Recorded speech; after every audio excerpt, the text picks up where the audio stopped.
is going to be our tutorial on how to do the phonemic awareness exercise. In your Google Docs, you guys will find your phonemic awareness exercises. They're all here and they look just like this. I'm going to go through and pretend that I'm teaching the lesson just like you guys are going to be doing it, okay? So I'm going to give one example for each category. So the first thing we're going to do is letter names. We're going to sing the alphabet. We could use a YouTube video. We could just sing it ourselves. However you do it, make sure you have a visual. So you're pointing as you're singing A, pointing to A, B, and so on. Then we're going to do rhyming. So I'm going to say, okay, let's do some rhyming games, okay? I'm going to say 2 words. You're going to repeat them. Net, net, set, set, net, set. Have them repeat. Net, set. Very good. And then you'll do the rest of them. Next, we're going to do beginning sounds. So I want you to listen for the sound that you hear at the beginning. That means it's the first sound you hear. So if our word is came, can you say came? Came. Very good. Okay, now listen. Came. K. Came. K. Do you hear k at the beginning of the word came? K, k, came. And then they will repeat that with you.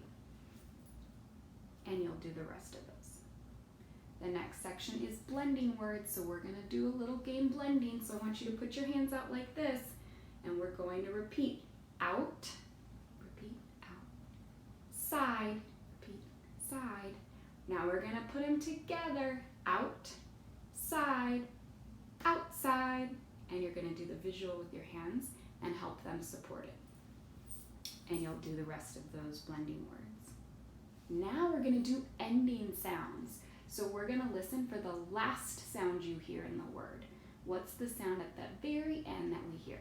Okay, so the word is up. Can you say up? Up. Okay, good. Now listen. Up. P. Can you tell me up? P. Good. Do you hear the p, p sound at the end? That's the last sound. So you're going to do that for your ending sounds and complete those. And then finally, you're going to do segmenting words. So just like we did for blending, we're going to use our hand model and we're going to say the word. The first word is classroom. Can you say classroom? Classroom. Very good. Okay, now listen. Classroom. We're pulling them apart. Classroom. And then they'll repeat it with you. Classroom. Very good.